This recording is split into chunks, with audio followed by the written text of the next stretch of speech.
Olá, crianças, tudo bem com vocês? Estamos aqui prontos para mais uma semana de estudos, aí no material de estudo que vocês receberam na escola onde vocês estudam. E para a gente começar a nossa semana, a gente tem que sempre lembrar lá de completar o nosso cabeçalho. E é importantíssimo colocar o nome de vocês no nosso material de estudos, para que o professor depois saiba distinguir de quem é o material. E logo depois, o nome do professor ou da professora que dá aula para você aí na sua escola. E ainda por fim, quinto ano A, quinto ano B ou quinto ano C, dependendo do qual quinto ano você é. Então não esqueçam de completar o cabeçalho, ok? E essa semana, na 22ª semana, nós vamos então aí iniciar a nossa semana de avaliações, ou seja, a nossa apostila avaliativa do quarto bimestre. Estamos quase finalizando o ano, então é importantíssimo que vocês façam as atividades avaliativas de maneira consciente, de maneira prazerosa, de maneira que você preste bastante atenção naquilo que você está fazendo, tá bom? Peça ajuda para o seu professor, qualquer coisa, se você tenha dúvida ainda assim, mesmo assistindo às aulas, sempre dê uma consultada, pergunte, tire dúvidas, porque essa apostila, ela te dá uma nota no final, ok? Então aqui tem as disciplinas, o valor de cada atividade avaliativa e por fim aqui as notas que os professores vão colocar para vocês. Então na aula 1 a gente tem então a avaliação de língua portuguesa, ok? Vamos lá então? Vamos fazer a leitura dessa história em quadrinho que é bem legal, que é do Horácio. E ele diz assim: decididamente, Horácio, ser bonzinho e generoso não paga a pena. Você não passa por bobo? Aproveitam-se de você. Você deixa de viver a sua vida e passa a viver a vida do outro. Ai! Obrigado, Horácio. Se você não me segura... O exercício me abriu o apetite. Nós não estamos perto daquela sua plantaçãozinha de alfaces? Delícia! Mas como eu estava falando, se você começa a preocupar-se só com os outros, fique quieto. Por que ficar quieto? E o que você vai fazer com essa pedra? Ela já estava quase dando bote em você. Mas o que você dizia mesmo? Eu dizia que você tem que parar de se preocupar com os outros. Sei não. Você não acha que as espécies que não praticam a solidariedade se extinguem? Bobagem. Então vocês perceberam, né, aqui nessa história em quadrinho criada aí pelo Maurício de Souza, da revista do Cebolinha, São Paulo Globo, junho de 1993. O que acontece? O Horácio, ele tá andando com um amigo dele. E o amigo dele, então, tá falando a todo momento que ele não deve ficar se preocupando com a vida dos outros, não deve se preocupar com os outros. Não com a vida, né? Mas sim com os outros. Que ele tem que seguir a vida dele e esquecer que os outros existem. Só que o Horácio tenta mostrar para esse amigo dele que não é bem assim. A gente tem que sempre estar praticando a solidariedade. No entanto, que se vocês forem perceber, numa outra leitura aqui da história em quadrinho, que é a leitura do não verbal, a leitura das imagens, vocês vão perceber que nas imagens, o que acontece? O Horácio, a todo momento, está ajudando o amigo dele. Olha aqui, ó, nós temos o primeiro. No segundo quadrinho, por exemplo, ele não cai, ó, no terceiro ele caiu. O que acontece? O Horácio foi lá e salvou ele. Então ele praticou uma solidariedade. No próximo quadrinho aqui de cima, o amigo do Horácio ia ganhar aí uma pedrada na cara dele. Só que o Horácio foi lá e salvou ele de novo. Deu também alface da plantação dele para ele comer, né? Então o Horácio é uma pessoa que ele se preocupa sim com a solidariedade em ajudar o próximo. Mas o amigo dele acha que não, que ele não deve fazer isso. Então é uma historinha que também traz pra gente um sentido de vida. A gente tem sim que se preocupar com o próximo e ajudar as pessoas que necessitam da nossa ajuda. Após ler a história em quadrinhos, responda. Então quando a gente fala após ler a história em quadrinho, não é somente a parte escrita, pessoal, e sim também a leitura de imagens. A gente tem que prestar bastante atenção nas imagens, ver o que está acontecendo, olhar bem certinho. Então são dois tipos de leitura que a gente faz na história em quadrinho. A gente trabalhou bastante isso nas aulas passadas, eu expliquei bastante para vocês os recursos que a história em quadrinho traz, para que a gente então preste bem atenção e saiba interpretar bem ela. Primeiro, que gênero textual é esse? Letra A. A gente acabou de ler uma notícia. A gente acabou de ler um HQ. O que é um HQ? É um resumo de história em quadrinho. Ou a gente acabou de estudar aí, de ler um conto. Você vai marcar a resposta correta, que está bem simples. Número 2. Quem escreveu e onde foi publicado a HQ? Bem simples também. Número 3. Onde se passa a história? Onde aconteceu essa história? Então, voltando lá na historinha, vocês vão ter que olhar, para responder a número 3, vocês vão ter que analisar toda a história e prestar bastante atenção, principalmente na linguagem não verbal, que são as imagens. E aí sim vocês vão conseguir responder a número 3, que é onde passa a história. Número 4. Em quais situações Horácio ajuda o amigo? Letra A. Quando ele comeu a alface e quando caiu no buraco. Letra B. Quando o amigo tropeça em uma pedra e quando iria ser atacado por uma cobra. Então você é que vai marcar o X de acordo com a leitura do nosso texto. Número 5. As interjeições ai e expressam respectivamente. Letra A. Dor e satisfação. Letra B. Alegria e dor. Ou letra C, satisfação e medo. Também é você que vai assinalar a resposta correta. Logo abaixo, a gente continuando a nossa atividade avaliativa, leia com atenção o conto abaixo. Então vamos fazer a leitura desse conto. Livro mágico. Há muito tempo, numa época em que as letras ainda falavam, existia um livro mágico, carregado de surpresas e aventuras. Nele, todas as letras viviam felizes, porque aguardavam a grande assembleia. Consoantes e vogais se reuniam anualmente para formar novas palavras. Era uma alegria sem tamanho. Afinal, todas as palavras que existem hoje viriam daqueles encontros dentro do livro mágico. Chegou o grande dia, esperado por todas. O dia em que elas ganhariam novas combinações e formariam novas palavras para a nossa língua. Todas estavam ansiosas, menos a letra W, que se considerava desnecessária, pois pouco era usada.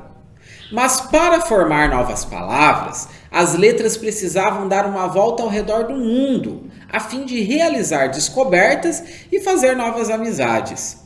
E assim foi feito. Quando chegou a hora de retomar para o livro mágico, todas estavam felizes, pois haviam concretizado seus desejos e feito novas amizades. Inúmeras palavras foram criadas naquele dia. Entretanto, uma delas sentiu a falta do W. Ele não havia retornado. Então as letras resolveram fazer uma busca pelo mundo. Foram em todos os lugares onde acreditavam que o W poderia estar. Foram ao Brasil, ao Chile, à Espanha e nada. Finalmente, já no fim do dia, a letra T o encontrou numa pequena ilha, muito triste, no Taiwan. O T foi logo perguntando: por que você não foi com a gente de volta para o livro mágico?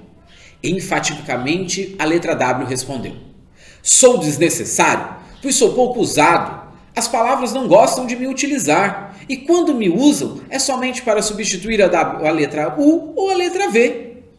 Você é importante, retrucou o T. O alfabeto só se torna completo com as 26 letras. Sem você, estaríamos truncados e tristes. Volte conosco, precisamos de você. A letra W pensou muito no que a letra T havia dito. Resolveu então voltar para o livro mágico e jurou diante de todo o alfabeto que algum dia encontraria uma palavra importante e que fosse conhecida por todos os seres humanos. Então esse texto é do Agnon Oliveira Negrão, junho de 2018, da Escola João Moreira Barroso, adaptação de Maurício Araújo. É um conto, a gente também trabalhou bastante conto nas nossas aulas anteriores. É um conto bem legal, que fala de uma coisa bem interessante, né, gente? Que é a tal coisa assim. Eu não me considero uma pessoa suficiente, né? A letra W aqui, ela não se considerava uma pessoa importante. Ele não achava que ele era importante. A letra T teve que mostrar para ele que sim, que ele era importante, porque sem ele ninguém conseguia fazer nada. E é assim no nosso dia a dia. Pode prestar atenção que nós dependemos um do outro o tempo todo. Então nós somos sim muito importantes, porque sem nós a sociedade, o mundo não vive, não vai para frente. Então a gente depende sim um do outro. A finalidade do texto é: qual que é a finalidade desse conto? É convencer quem está lendo ou é entreter? O que é entreter? É passar o tempo, a gente lê uma história legal, uma história que traz para a gente um conhecimento, ou ele só quer convencer de alguma coisa? Número 2. O texto. Letra A. Conta a história empolgante de um livro mágico que pertencia ao mundo das letras? Ou letra B. Narra a história de um livro mágico e de uma letra que vivia triste? Número 3. Pode-se deduzir que a letra W, letra A, chamava a atenção das palavras? Letra B. Era importante no livro mágico? Número 4. O desfecho final do texto gira em torno de, letra A, uma promessa, ou letra B, uma descoberta? Número 5. A palavra anualmente pertence a qual advérbio? Lembra das tabelinhas dos advérbios que a gente estudou e que você colou no seu caderno? Então, corre lá, dá uma olhadinha na tabelinha lá e vê. O anualmente, ele pertence a qual advérbio? Ele pertence ao advérbio de modo, ele pertence ao advérbio de tempo ou ele pertence ao advérbio de negação? Apesar, gente, que é bem simples, às vezes não precisa nem olhar na tabelinha pra gente saber.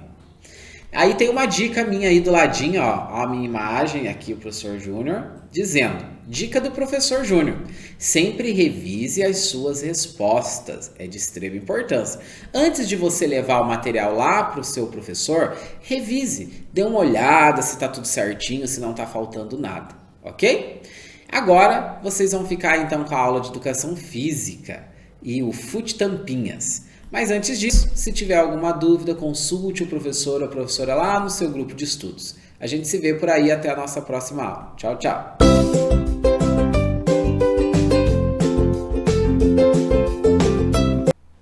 Olá pessoal, estamos iniciando a nossa aula de Educação Física e como o professor sempre orienta vocês, chame o responsável, um adulto, para acompanhar vocês na atividade, certo? Então hoje a nossa brincadeira é Fute Tampinhas. Então aqui o professor já colocou para vocês uma ilustração, né, de como tem que ficar aí o jogo de vocês, a brincadeira de vocês, certo? Escolha um espaço, a área da casa de vocês, a sala, até mesmo o quarto, né, se tiver um espaço grande, amplo aí, para vocês poderem montar esse ambiente, né, que o professor está mostrando na apostila.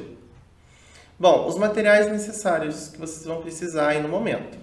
São 10 garrafinhas PET pequenas, sendo 5 com tampinhas, para diferenciar as duas equipes. Ou seja, 5 a 5, né? 5 jogadores de um lado e 5 do outro, que no caso serão as garrafinhas. Uma bolinha pequena ou uma tampinha extra. Então essa bolinha pequena pode ser feita aí com meia, com papel, conforme o professor já ensinou em aulas anteriores. 6 rolos de papel higiênico para delimitar a área de gol. Então observem aqui na imagem, né, que o gol ele foi feito com material reciclável, com o rolinho de papel higiênico. E os cabos de vassoura para marcar o espaço de campo do jogo, certo? Então aqui, ó, do jeito que está na imagem, vocês vão montar aí na casa de vocês. Bom, o objetivo do jogo é tocar a bolinha utilizando garrafas PET pequenas, tentando marcar gols. Cada participante realiza um toque, passando a vez para o adversário. Então esse jogo ele é semelhante ao jogo de botão, ok? Então é necessário, para que vocês façam a brincadeira, de mais um participante, para ficar interessante a brincadeira. Então, bom jogo, né? E aqui embaixo, nós colocamos até um espaço para que vocês registrem o placar de vocês. Então marquem lá, né, quem está vencendo, quantos pontos vocês conseguiram e boa brincadeira, boa diversão. Olá, crianças! Dando continuidade aos estudos da apostila de vocês, aqui eu trouxe para vocês uma reposição de geografia. Essa reposição, ela vai falar um pouquinho sobre as demarcações das terras indígenas. Amazônia Legal. A Amazônia Legal é uma porção territorial definida pelo governo brasileiro. Ela corresponde aproximadamente ao complexo regional da Amazônia, que você conheceu na unidade 2. Ela foi criada visando desenvolver as áreas que representam os mesmos desafios políticos, econômicos e sociais. Observem no mapa. Aqui vocês podem observar esse mapa da Amazônia Legal, as unidades de conservação das terras indígenas. Esse mapa ele foi elaborado no ano de 2014. Aqui então no mapa vocês podem observar as capitais dos estados, onde estão as terras, onde estão concentradas as demarcações. Então aqui essa legenda aqui corresponde à capital estadual. Então nós temos aqui a Roraima, Amazonas, Acre, Rondônia, Mato Grosso aqui embaixo, Tocantins, Maranhão, Pará e Amapá e Roraima, que eu já falei. Então esses correspondem às capitais dos estados onde estão localizados essas terras. Aqui essa legenda aqui, vocês pontilhadinhas, são o limite do estado, né? O limite estadual. Aqui essa legenda, essa linha encurvadinha é o limite da Amazônia Legal. Vocês também podem observar no mapa aqui essas linhas, né? A parte azul é a hidrografia. E aqui o que nós estamos falando, que nos interessa mais, é as terras indígenas, que elas correspondem à cor aqui, esse marrom claro aqui, certo? Então vocês podem observar aqui, todas essas terras aqui são terras demarcadas indígenas, todas essas cores que vocês podem observar no mapa, certo? Aí com base nesse mapa, né, que vocês acabaram de ver aqui, vocês vão responder as questões aqui abaixo. A número 1. Quais estados fazem parte da Amazônia Legal? Então eu acabei de falar aqui as capitais, e dentro das capitais tem os estados, né, que fazem parte aqui da Amazônia Legal. Número 2. Existem unidades de conservação federais e estaduais em todos os estados da Amazônia Legal? Então, vocês observando o mapa lá, vocês vão conseguir identificar se existem unidades de conservações federais e estaduais em todos os estados. Número 3. Em que local há uma extensa área militar? Então, como eu acabei esquecendo de falar aqui no mapa, aqui tem a área militar, ó, a área, esse verde mais claro é a área militar. Aqui vocês podem observar no mapa, certo? E a número 4, utilizando seus conhecimentos de pontos cardeais e colaterais, identifique a localização de 3 grandes áreas com terras indígenas em 3 estados. Aqui em cima vocês vão observar, só vocês olhando aqui no mapa, pelo tamanho, vocês vão ver 3 grandes áreas indígenas, certo? Vocês também podem usar a internet para vocês pesquisar melhor essa atividade, caso vocês tenham alguma dificuldade de localizar no mapa, certo? E essa foi a nossa aula de reposição de geografia. Espero que vocês tenham compreendido. Caso reste alguma dúvida, procure o professor ou a professora lá no grupo de estudo. Tchau e até a próxima aula.